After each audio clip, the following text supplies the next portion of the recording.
Bueno, vamos a continuar. Ujú.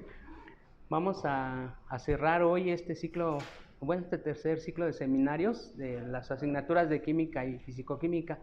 Hoy tenemos la presencia de la doctora Pilar Amillali con la ponencia Composición de la leche materna, hormonas reguladoras de la ingesta alimentaria en mujeres con sobrepeso u obesidad. Uh-huh. La maestra es bióloga egresada de la FES Iztacala, maestra y doctora en ciencias biológicas, ambos en la Facultad de Medicina. Es profesora de asignatura A definitiva en química y fisicoquímica en la carrera de biología desde hace 17 años. Ha colaborado en el diseño de cursos presenciales y en línea. Ha sido dictaminadora de 11 tesis de licenciatura y directora de 3 tesis de investigación en biología y química en alimentos. Ha publicado en revistas indexadas 4 internacionales y 1 nacional y ha participado en 2 capítulos de libros. Fue investigadora corresponsable del proyecto Composición de la leche durante la lactancia de mujeres con sobrepeso u obesidad, macronutrientes y hormonas reguladoras de la ingesta alimentaria. Su proyecto de doctorado ganó el financiamiento para proyectos de nutrición APIN Kellogg's 2015 y el financiamiento del IMSS para proyectos de investigación prioritarios de la salud.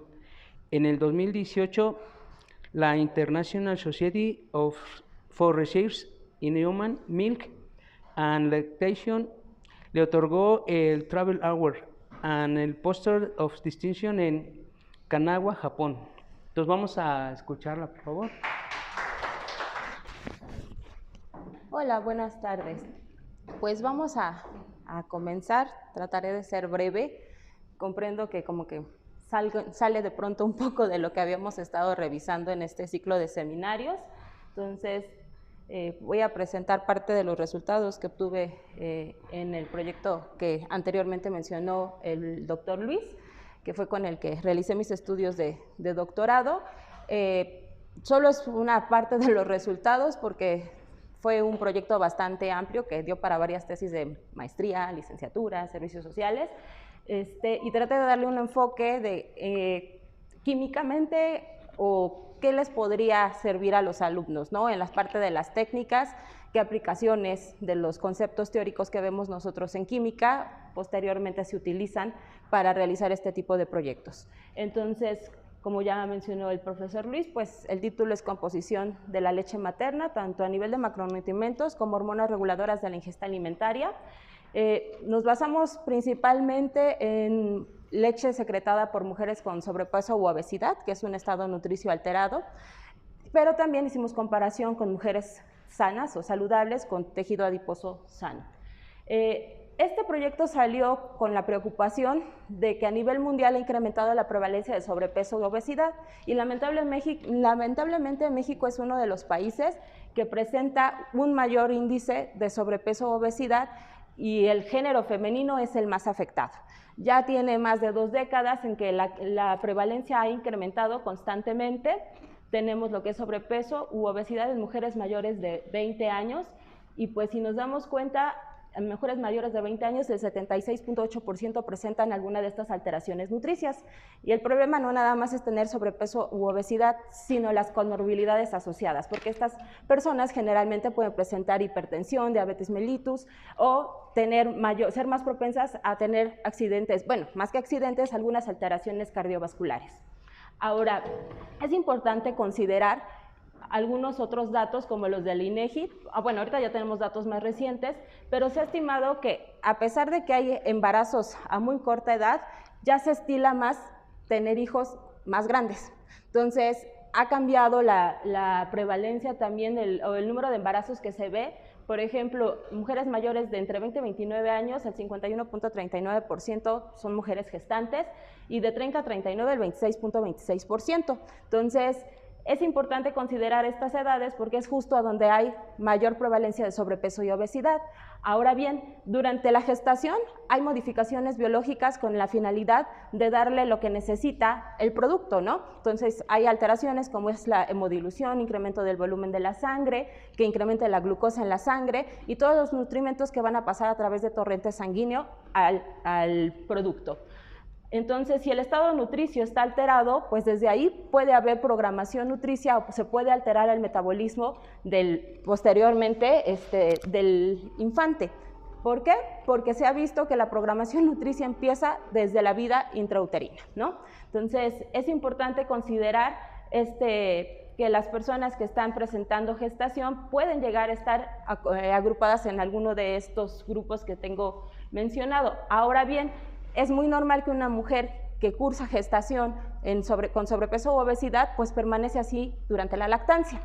Y el punto es que la lactancia también lleva otras modificaciones fisiológicas para que la mujer le confiera al neonato o al lactante todos los nutrimentos que requiere para su óptimo desarrollo y crecimiento, pero la leche no solo lleva nutrimentos, lleva otras moléculas bioactivas que le ayudan al metabolismo del lactante, pero si el estado nutricio de la madre está alterado, probablemente las concentraciones que se estén mandando en leche, pues también no sean las que requiere el lactante, y podría ponerse en riesgo.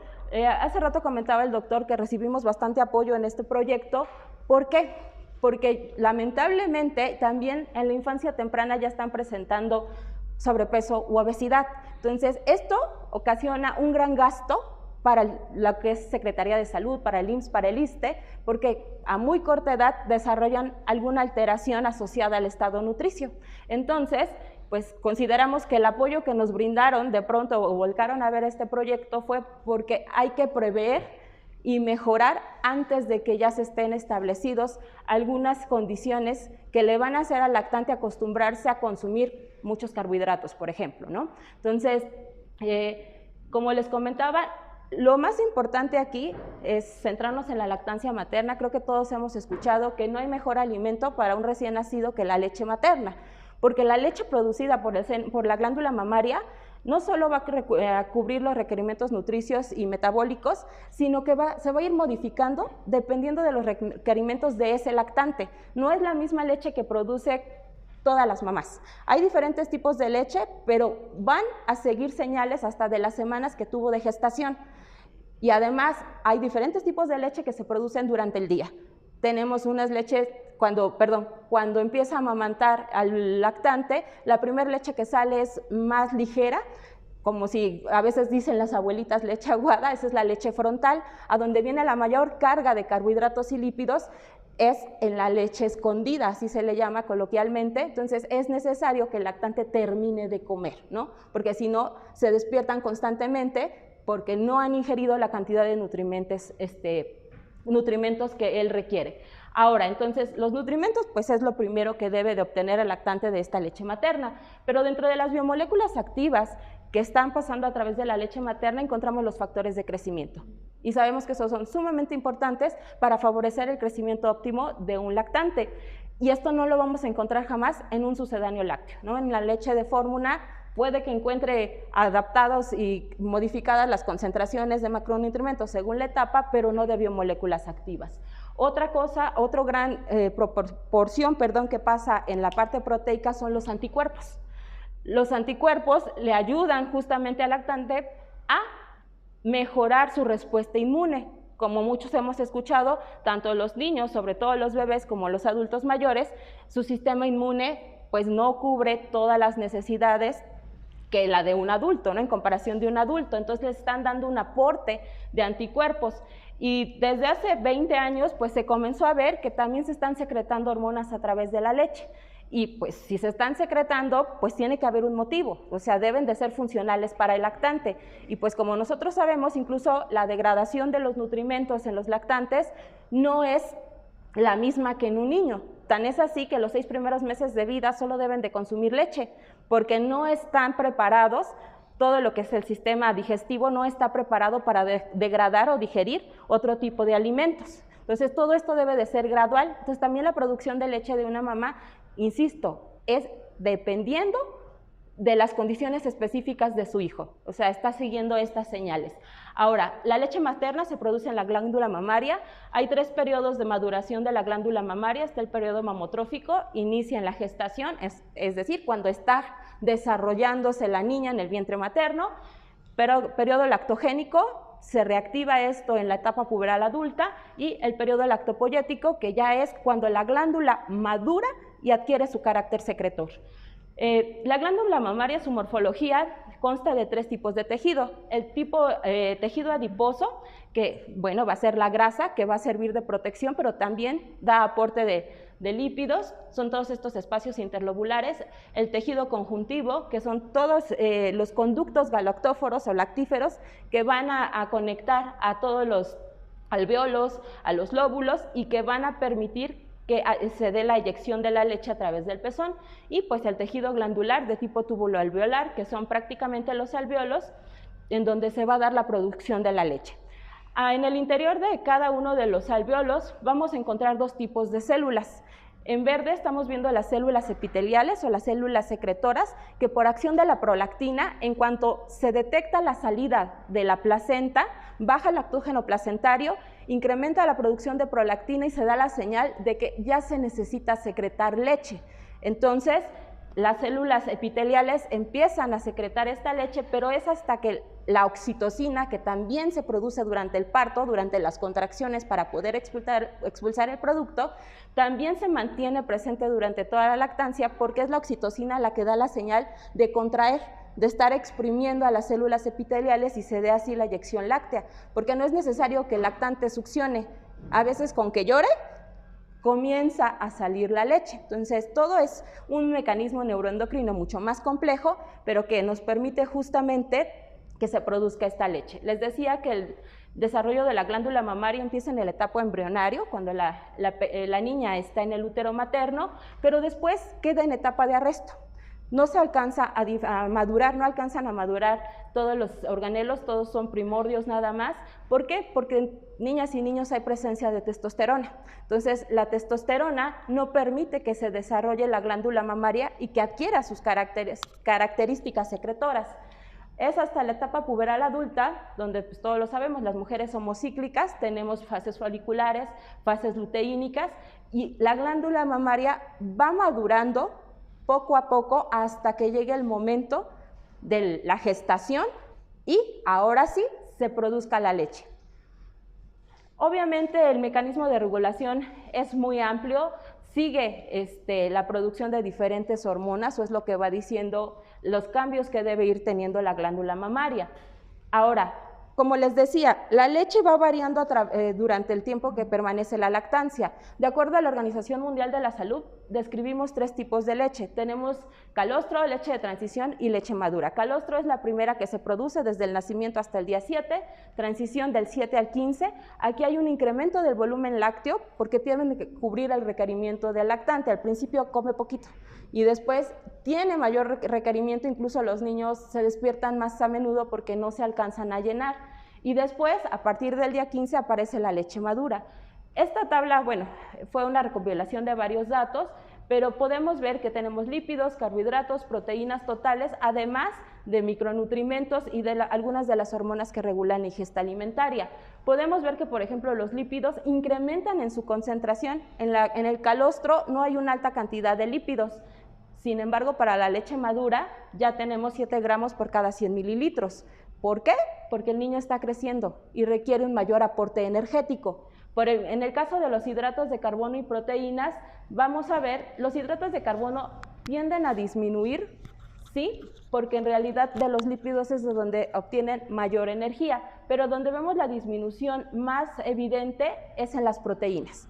¿Por qué? Porque es en la fracción proteica donde también van los factores de crecimiento y las hormonas, y va a haber un punto en el que el lactante ya no necesite anticuerpos extras, hormonas extras, porque el propio organismo va a producir sus propias hormonas, ¿no? Entonces, se va modificando la composición. Hay un punto en que una mamá puede producir más de 1 litro de leche al día. ¿De qué va a depender? De la demanda del lactante. Incluso se reconoce si el bebé fue prematuro. estas concentraciones que les mostré cambian totalmente, ¿no? Porque a lo mejor los requerimientos son más altos. Se ha visto que las mamás con niños prematuros, la cantidad de carbohidratos se mantiene elevada en la leche madura. Ahora, nosotros nos basamos en estas hormonas que están secretadas, pero en aquellas que regulan la ingesta alimentaria. Tenemos dos grandes grupos de hormonas. Tenemos las anorexigénicas como leptina, insulina, resistina, y las orexigénicas como grelina, adiponectina, pongo con dos paréntesis porque lo que es adiponectina y GF1 no forzosamente van a dar señal de saciedad o señal de ingerir alimento. Va a depender de las señales que hay en el torrente sanguíneo. Hay algunas otras que sí tienen marcados el estímulo que le van a ayudar a desarrollar al lactante. Es interesante saber que las células epiteliales, las que secretan la leche materna, ya se ha visto que algunas de estas hormonas también son secretadas y se expresan en los lactocitos, que forman parte de, bueno, los lactocitos son las células epiteliales, ¿no? Entonces, la glándula mamaria per se también está aportando estas hormonas, no solo depende de lo que está en el torrente sanguíneo de la madre. Ahora, tenemos en la regulación del apetito tenemos dos grandes vías, la orexigénica y la anorexigénica. A lo mejor todos los hemos escuchado. Orexigénica es cuando se activa la señal de apetito, necesito comer. Cuando se sensa que hay una falta, una inanición o una falta de nutrimentos, se empiezan a secretar hormonas que le van a indicar al individuo, al lactante, que es necesario comer. Ejemplos de estas hormonas que están presentes en la leche, resistina y grelina. En cuanto al otro grande grupo, pues son las anorexigénicas, ¿no? Que me dicen, basta, ya estoy lleno, ya cubrí mis requerimientos, ya no necesito comer. Me da la señal de saciedad. Entre estas está leptina y obestatina.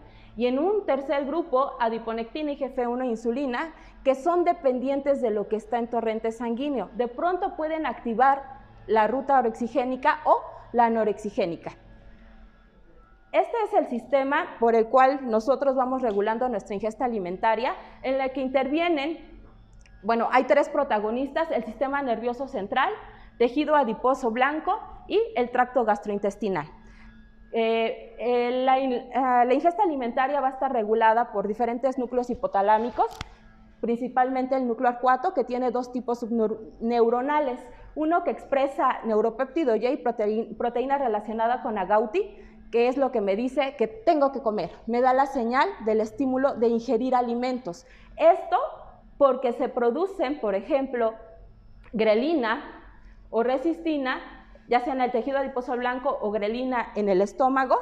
¿Por qué? Porque hay falta de alimento. Se detecta una falta de alimento, se produce grelina, llega al núcleo arcuato y empieza a expresar neuropéptido Y, activa esta vía, y la señal que nos da a nosotros es de que necesitamos ingerir alimento.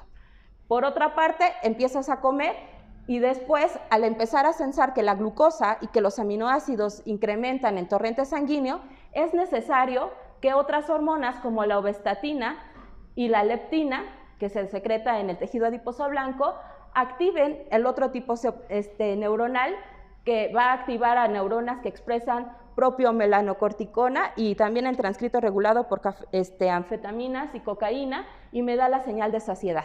Entonces dice, ya, basta, ya comí, ya no requiero más. Y pues estas hormonas se ha visto que están secretadas en la leche materna. Pasan a través del epitelio mamario, cambia también las hormonas, porque las hormonas pasarían en la parte proteica, en esta parte, las proteínas salen por exocitosis en el epitelio mamario y también son capaces de atravesar el epitelio intestinal del lactante. Hay que reconocer que el lactante, como les decía, sus funciones digestivas pues no son las mismas que las de un niño o las de un adulto, entonces es más permeable. También la cantidad de jugos gástricos que se producen son menores, entonces muchos de los nutrimentos tienen paso libre, porque en algún momento alguien me decía, bueno, y si la insulina pasa directo, ¿por qué no la consumimos? ¿Por qué no me dan la insulina tomada en lugar de inyectada? Pues porque nosotros ya tenemos perfectamente establecido la digestión de los nutrimentos y pues definitivamente se degradaría antes de dar una función. Y en los niños no, porque tienen tienen que ir madurando poco a poco el sistema digestivo. O sea, tienen el sistema digestivo, morfológicamente está completo, pero hay algunas enzimas, incluso las hepáticas, que no se producen al inicio. A partir del tercer mes de nacimiento empiezan a producirse, entonces por eso los niños no deben de consumir lípidos, por ejemplo, muy pesados, porque no están preparados para degradarlos, ¿no? Entonces les causarían alteraciones más que nutrirlos. Es importante mencionar que algunas de las hormonas que elegimos, vean los tamaños, ovestatina 23 aminoácidos, súper chiquita. Entonces, si de por sí pueden atravesar el epitelio intestinal, pues también por el tamaño hay mayor facilidad de que lo atraviese y que llegue al torrente sanguíneo del lactante y que puede ejercer su función metabólica. La insulina, ayer la mencionaba, no antier, igual 51 aminoácidos. Y bueno, IGF-1 está más grande, 72 aminoácidos, ¿no? IGF-1 es un factor de crecimiento que les ayuda a los pequeños a seguir creciendo, a ir ganando peso y talla, que es lo que observamos en el primer año de vida. El crecimiento, la tasa de crecimiento está muy elevada, se ve muy marcada que van ganando talla y peso por cada semana de vida, ¿no? A comparación de ya un niño de 2 años en el que va disminuyendo el crecimiento. Entonces, en la primera etapa de desarrollo, los factores de crecimiento se necesitan en una cantidad adecuada, sí, pero conforme se va produciendo la del niño, va bajando la cantidad de hormonas secretadas en la leche, o eso es lo que se esperaría. Ya no necesitas un aporte exógeno, ya no necesitas que te las esté pasando tu mamá, entonces tendría que bajar, o es lo que se tendría que ver de forma adecuada, siempre y cuando el estado de nutrición no estuviera alterado. Entonces, bueno, la insulina, sabemos, se secreta en las células beta pancreáticas, intervienen en el anabolismo de carbohidratos. ¿De qué depende su secreción? De la ingesta de proteínas y carbohidratos. Se detecta que consumimos alimentos, sobre todo glucosa sérica, y empieza la secreción y producción de insulina.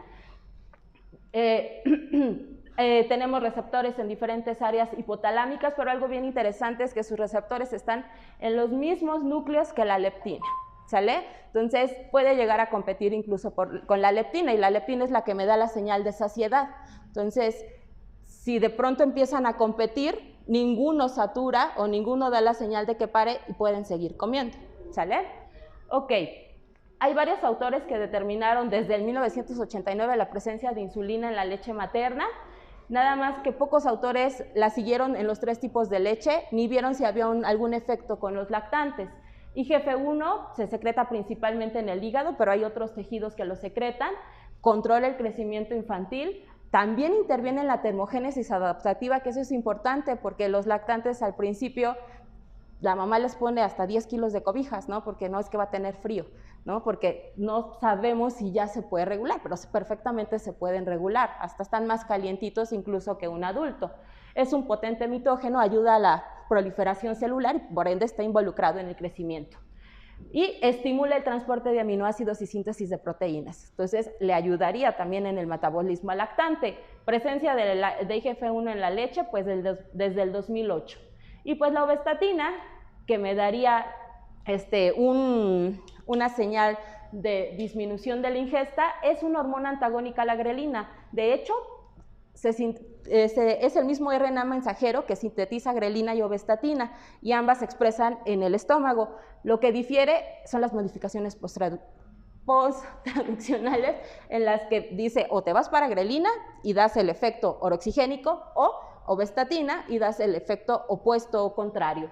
Por ende, está relacionada con la inhibición de los movimientos peristálticos del intestino y la disminución del peso corporal.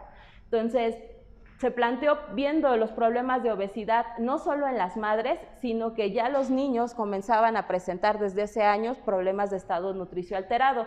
Y además, desde hace aproximadamente 10 años, surgió la teoría de la programación nutricia, ¿no? Que lo que comen desde que están en el útero pueden programar al lactante y posteriormente al niño a seguir solicitando en la misma cantidad o en exceso, por ejemplo, carbohidratos, ¿no? Entonces, si lo que se alimenta a la mamá es en exceso de carbohidratos, se va a acostumbrar y al rato el lactante, que va a dejar de serlo y va a ser un niño, va a pedir un exceso de carbohidratos.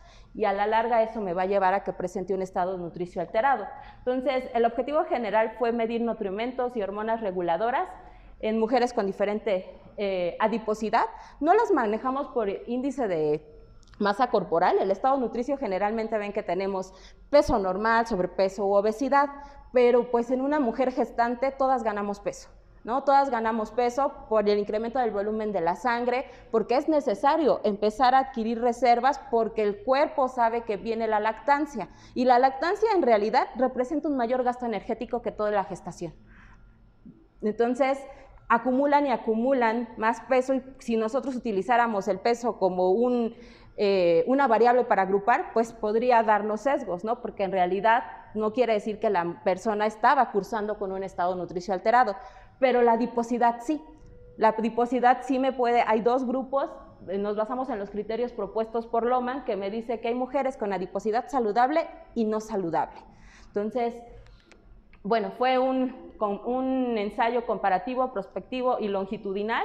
Seguimos tanto a las mamás y posteriormente a los lactantes, a los recién nacidos. En un inicio se pedían 38 pacientes por cada grupo. Hubo un momento en que fue creciendo el proyecto y pues tuvimos, hasta donde yo me quedé, íbamos en el 250 y tantos, pero bueno, les comentaba, ¿no? Se empezaron a salir cosas muy interesantes, incluyendo microbiota y demás, y han surgido otros proyectos a raíz de esto. Tuvimos, evidentemente, que cubrir aspectos éticos. Tenemos aprobación por Comisión Nacional de Investigación del IMSS. ¿Qué les dábamos a los pacientes que formaban parte de este estudio? Análisis bioquímicos de sangre, se tomaba muestra periférica de las madres, y no solo obteníamos nuestros resultados, sino también les dábamos triglicéridos, colesterol, insulina, etcétera, y los nutriólogos que formaban parte del grupo les iban ayudando a que regresaran a su estado nutricio, y también dándoles una dieta podían mejorar posteriormente la calidad de la leche que estaban produciendo. Entonces se daba un diagnóstico nutricio y un acompañamiento materno-infantil. Revisamos mujeres primigestas de entre 18 y 35 años. Tenían que ser primigestas porque por cada gestación ya hay modificaciones en el metabolismo de la madre. Entonces, para evitar estos sesgos, solicitamos primigestas con embarazo normoevolutivo a término para que no hubiera variables extras, y con producto único, porque también los embarazos gemelares o múltiples pues dan otras alteraciones para que no son enfermedades, son alteraciones fisiológicas normales para cubrir los requerimientos del binomio madre-producto. Sin antecedentes de tabaquismo. Y pues, ¿quién se eliminaba del protocolo? Pues aquellas que quitaran consentimiento o que de pronto desarrollaran preeclampsia, diabetes gestacional en el último trimestre, porque nosotros las captábamos desde el primer trimestre del embarazo. Entonces, las agrupamos por porcentaje de masa grasa, teniendo a las saludables con menor del 32% y a las no saludables con mayor del 32% de masa grasa corporal. Las visitamos en sus domicilios en 3 ocasiones iniciales, que no pasara del día 7 para colectar calostro, del 14 al 15 para la leche de transición y el día 30 para colectar leche madura. Posteriormente se hacía el seguimiento del lactante, pero ya nada más eran mediciones antropométricas. Ya no tomábamos muestras ni de leche ni de sangre. Tomábamos muestra de sangre periférica por venipuntura y extraíamos la leche materna con una bomba a grado hospitalario. Se hacía el vaciado porque les decía que hay leche frontal y leche escondida. Entonces, para ver la concentración real, se vaciaban ambos pechos, se hacía una mezcla, se agitaba, obvio se le dejaba la mayor parte a la mamá para que alimentara al lactante y nos llevábamos una pequeña muestra, ¿no? Ya en laboratorio medimos en sangre todas las hormonas que les mencioné. Ahorita ya solo puse insulina, IGF-1, leptina, por ELISA, ovestatina y grelina por EIA, que es una variante de la ELISA, y pues las pruebas bioquímicas, ¿no? Todos los parámetros bioquímicos que les mencioné. En leche medimos lípidos, carbohidratos y proteínas por infrarrojo, ahorita se los comento, y las hormonas que se mencionaban aquí también se medían en leche, pero también extraímos RNA de la leche materna, porque en la leche materna vienen glóbulos de grasa que traen restos de lactocitos, que los lactocitos son estas células que secretan la leche, y ya está comprobado que traen RNA de varios genes que se están expresando en los lactocitos. Entonces se hizo una extracción de RNA para proceder a cuantificar y ver si esta glándula estaba secretando las hormonas que nosotros estábamos diciendo o si todas venían a través del torrente sanguíneo. Ok, Aquí presenté nada más lo de 2 grupos. Vemos diferencias. Las mamás con adiposidad no saludable eran mayores a comparación de las con adiposidad saludable. Lo sabemos, conforme va avanzando de la edad, según Gaby Prelova, pues el metabolismo va disminuyendo. Entonces tenemos mayor facilidad para ganar peso y grasa. En cuanto a los otros parámetros, pues también hubo diferencia significativa, no solo con el índice de masa corporal, el peso corporal, sino que también observamos diferencias con el volumen de leche producido. Las mujeres que tienen adiposidad saludable producen más leche que aquellas que presentan sobrepeso u obesidad. Esto sí está bien reportado. Por ejemplo, Breusting menciona que en las mujeres con sobrepeso u obesidad tienen un retraso de la lactogénesis 2. Entonces, la producción de leche es más lenta. Y aunado a veces a la dificultad de acomodarse al lactante y al que no haya una buena agarre y succión, la producción de leche se disminuye. Entonces, esto es en grandes rasgos lo que hicimos. En cuanto a los macronutrientes, les presento esto porque pues, son fundamentos que nosotros en química podemos ver cómo se midieron los macronutrientes.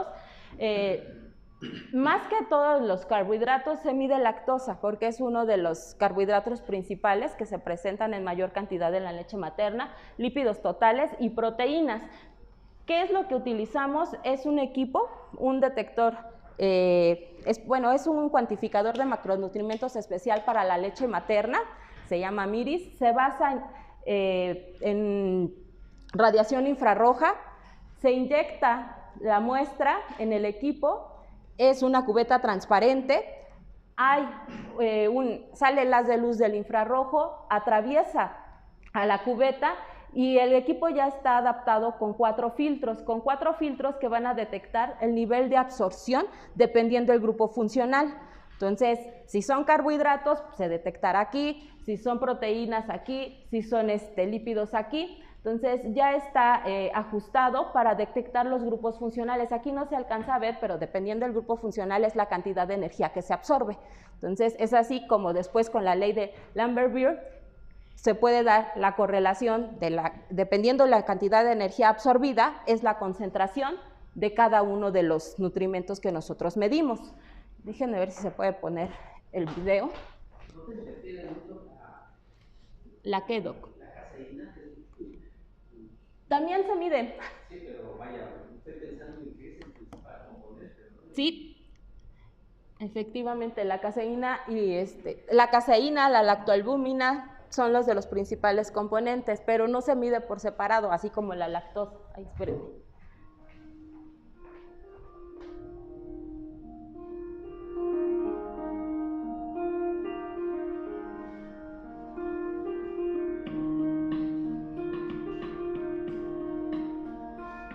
No sé por qué se ve tan morada.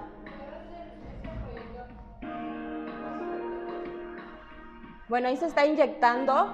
Aquí una ventaja con este equipo es el volumen. Se solicita 3 mililitros de la leche.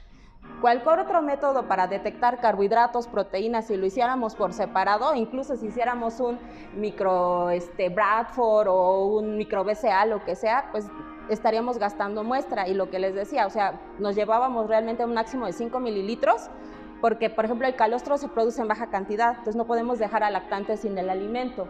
Entonces, les comentaba, hay 4 filtros que van reconociendo los grupos funcionales presentes en cada uno de los macronutrimentos.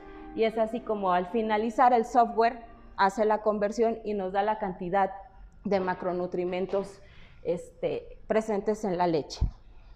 Como decía mi sobrinita, ¿a cuánto cuesta un aparato? $1 millón. Ahí la ventaja es que el IMSS nos dio 2.700.000 y Kellogg's 500.000.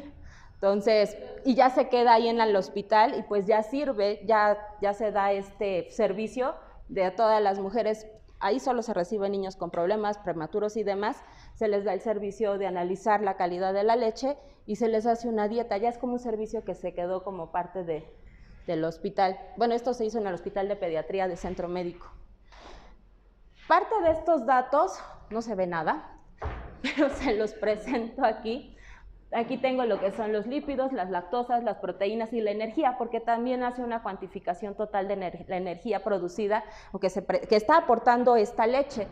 Estos solo son de la leche madura, porque no hubo diferencias significativas en calostro y leche de transición, entonces aquí solo les presenté leche madura. Este es un grupo de mujeres, este es una N más grande de 66 y vemos que hay una mayor cantidad de lactosa, mayor cantidad de lípidos y mayor cantidad de proteínas en la leche de las mujeres que tenían adiposidad no saludable o sobrepeso u obesidad.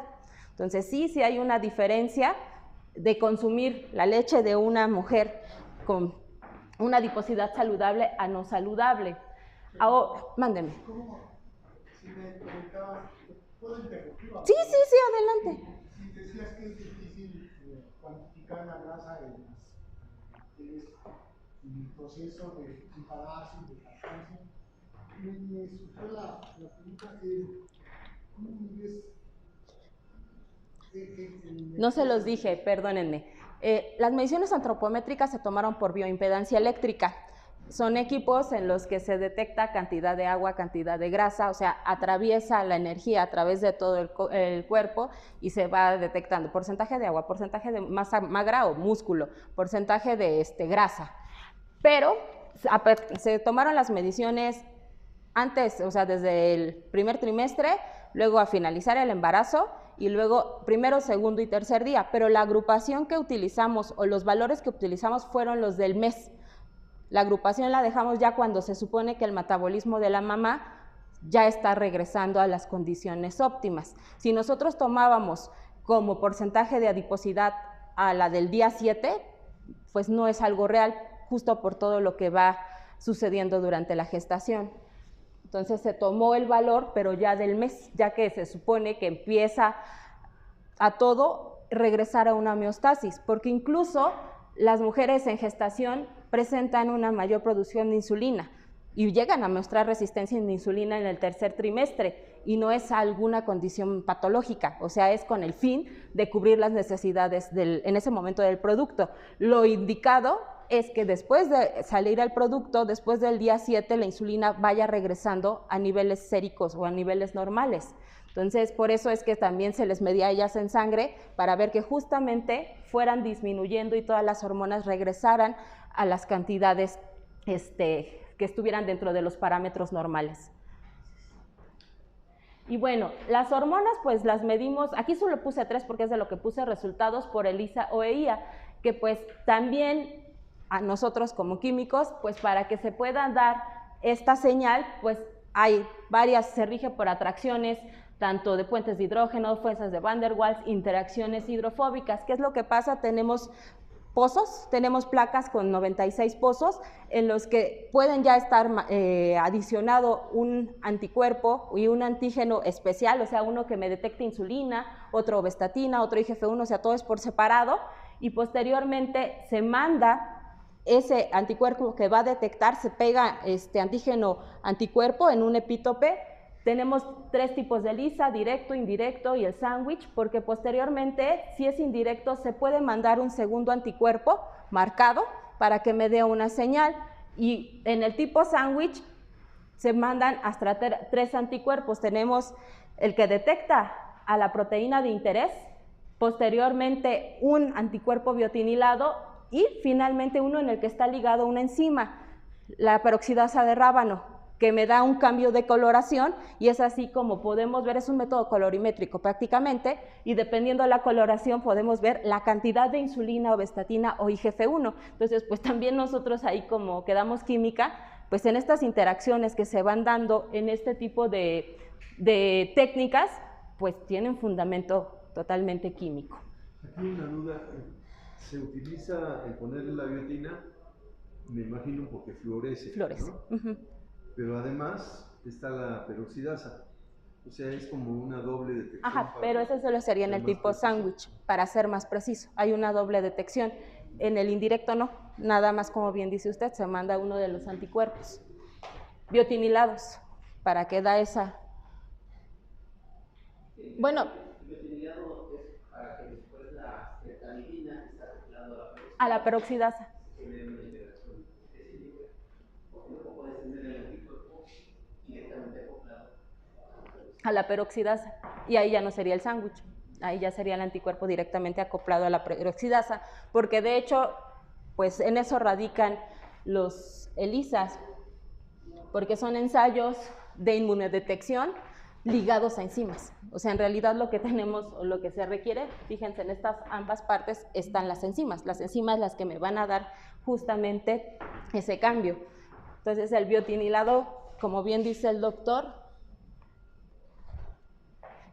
perdón, en sí el que está acoplado a la peroxidasa es el que me va a dar después el cambio de coloración. Bueno, parte de los resultados que les muestro ya los voy a dejar.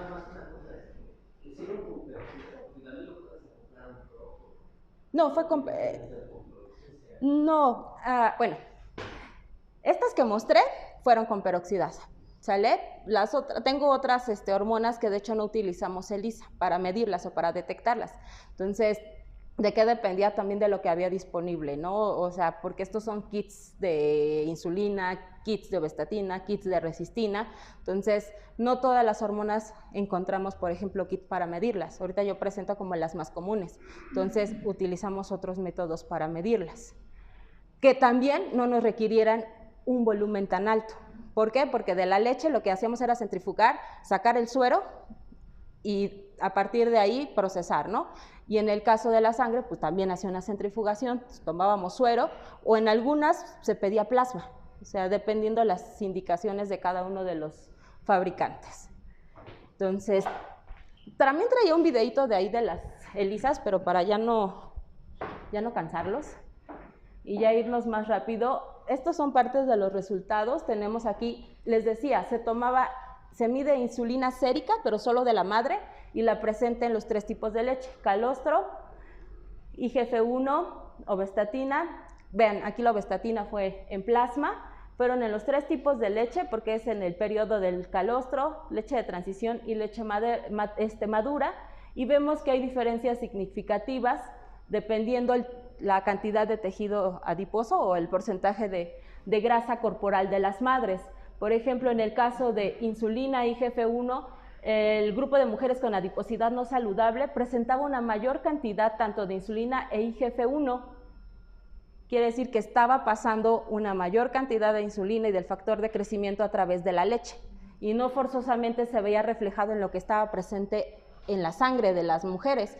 Quiere decir, hoy nos daba dando una idea de que es posible que las células epiteliales sí estuvieran también sintetizando y expresando estas hormonas, y por eso estuviera incrementado aquí la concentración de estas.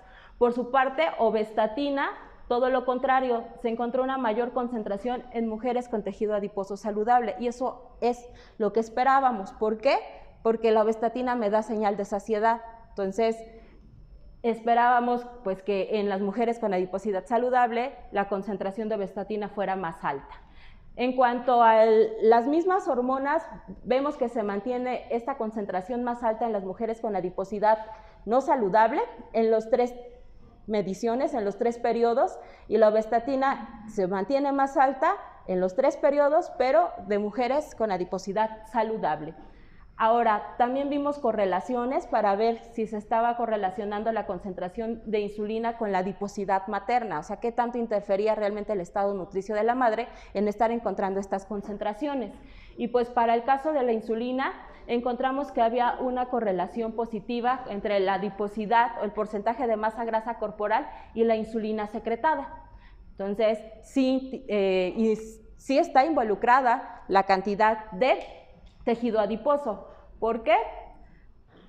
Porque, como les mencionaba, la insulina se secreta por diferentes señales, no solo por lo que se está ingiriendo. A veces también y está estudiado que depende de la cantidad de grasa corporal. Se correlaciona la cantidad de grasa corporal. Mientras mayor cantidad de grasa corporal tenga una persona, puede haber una mayor cantidad o secreción de insulina, lo que después lo puede conllevar a una resistencia de insulina, ¿no? Y que es un paso incluso previo a una diabetes, por ejemplo. En el caso de IGF-1 también encontramos una correlación positiva un poco más baja entre el porcentaje de adiposidad materna con la concentración de IGF-1 presentado en la leche materna. Entonces, también depende de la adiposidad la secreción del IGF-1. En cuanto a la uvestatina, encontramos una correlación muy alta, pero negativa. ¿Qué quiere decir? Que mientras menor sea la cantidad de masa grasa, había una mayor concentración de uvestatina. Y mientras mayor fuera el porcentaje de masa grasa corporal, la concentración de uvestatina era menor. Y eso tiene lógica. Si no hay hormonas que están diciendo deja de comer, es posible que por eso estas personas fueran ganando a lo largo del tiempo pues una mayor cantidad de tejido adiposo, porque son personas que siguen comiendo. Entonces, esto pues fueron datos que sí esperábamos, pero también que comprobamos que si el estado nutricio estaba alterado, pues podríamos tener algunas repercusiones. Posteriormente se comparó entre el suero y la leche, porque no solo lo comparamos en las diferencias de tiempo, sino entre suero y leche, y vimos que la leche materna tiene más insulina. También en los 3 tiempos, lo único que no encontramos diferencia significativa fue con el grupo de mujeres con un porcentaje de masa no saludable en la leche de transición, pero de ahí en fuera observamos que la insulina es más alta en la leche, se está favoreciendo el paso de la insulina al lactante. Tiene que haber una función, que esta insulina sea funcional en el lactante y le ayude a su metabolismo. Ahora bien, lo que nosotros esperaríamos es que en algún punto, porque en todo observamos que está favorecido el paso de las hormonas en la leche, hay más, en la mayoría de estas, mayor concentración de hormonas en la leche que en la sangre, nosotros esperaríamos que a lo largo del tiempo empezaran a disminuir. ¿Por qué? Porque el lactante va a producir sus propias hormonas en cantidades normales y pues ya no necesitaría este aporte exógeno. Entonces también se hizo por ahí se fueron rastreando estas hormonas en los diferentes tipos de leche, incluso también en la sangre, y pues nos damos cuenta que, por ejemplo, en las mujeres con porcentaje de masa grasa saludable, la insulina sí comenzó a bajar, como se esperaba, pero en las no saludables el comportamiento no fue lo mismo. En cuanto a la insulina secretada en la leche materna, no encontramos diferencias, se mantuvo la concentración similar en ambos grupos, aunque evidentemente en el grupo de mujeres con adiposidad no saludable la insulina es más alta. Lo mismo hicimos con IGF-1. En IGF-1 encontramos mayor variabilidad, subía, bajaba, tanto en suero como en la leche materna, pero pues es evidente que dependiendo también del grupo la concentración es más alta o no tiene el patrón que esperaríamos de que vaya disminuyendo conforme el lactante comenzara a producir de forma adecuada la cantidad de IGF-1. En el caso de uvestatina, es en plasma y de las mamás, y sí hay diferencias, y en una solo una tendencia y en otra una diferencia significativa de que fue disminuyendo pero se mantiene constante. En el grupo de mujeres no saludables sí hubo una disminución de la concentración de uvestatina, y en la leche materna de las mujeres con porcentaje de masa grasa saludable se ve una disminución de la concentración y no se observa un patrón similar en el porcentaje de masa grasa no saludable. Sin embargo, al final sí hay una menor concentración de uvestatina. Ahora, les decía, también medimos expresión de RNA mensajero, y para poder diseñar los primers, porque pues necesitábamos hacer un PCR en tiempo real, les comentaba que obteníamos el RNA de los lactocitos, porque el RNA se embebe en bolsitas de grasa, ay, se me fue ahorita el nombre, y de ahí se hace la extracción del RNA. Para poder saber que realmente es RNA que proviene de la glándula mamaria, utilizamos genes que se sintetizan y se expresan únicamente en la glándula mamaria, como lactoalbúmina, como caseína. Entonces, para que nos dijeran el RNA que están utilizando sí es de la glándula mamaria, porque solo salen restos de los lactocitos embebidos en las vesículas de grasa. Entonces, para diseñar los primers, pues es luego algo de lo que yo platico con los alumnos cuando vemos termodinámica, porque para poder diseñar unos buenos primers tenemos que seguir una serie de parámetros, pero varios de esos parámetros son termodinámicos, incluyendo el valor del delta G, también que el porcentaje de guaninas y citosinas no excede el 60%, porque sabemos que las citosinas con las guaninas se unen con 3 puentes de hidrógeno, a diferencia que adenina con timina con 2 puentes de hidrógeno, lo que se requeriría que para estarse abriendo y desnaturalizando la hebra se requiriera una cantidad de energía diferente. Entonces, se trata de dar todas las condiciones mutaciones que favorezcan a esta replicación del DNA, que en este caso partimos de RNA porque hacemos una transcripción reversa para finalmente ya tener el molde de cada uno de los genes y poder ver la expresión de estos. Comprobamos lo que ya algunos autores habían dicho, que por ejemplo, sí hay algunas de las hormonas que nosotros buscamos que ya estaban reportadas, expresadas en la leche materna, en los lactocitos, pero nosotros encontramos que IGF-1 también se estaba expresando en los lactocitos, y eso sí no estaba reportado previamente. La propia glándula mamaria estaba haciendo su aporte de IGF-1 y es por eso que vemos una mayor concentración de IGF-1 en leche que el que vemos en la sangre. Entonces, no hubo diferencia, perdón, ya no hicimos un análisis más detallado, pero lo que les decía, utilizábamos lactoalbúmina y caseína como genes de control de expresión, para ver que sí provenían de los lactocitos, porque aparte pues tenemos beta-actina, que es nuestro gen con el que normalizábamos, ¿no? Entonces, en general, pues esto les presento parte de estos resultados y pues estos fueron mis alumnos que colaboraron en este proyecto. Gracias.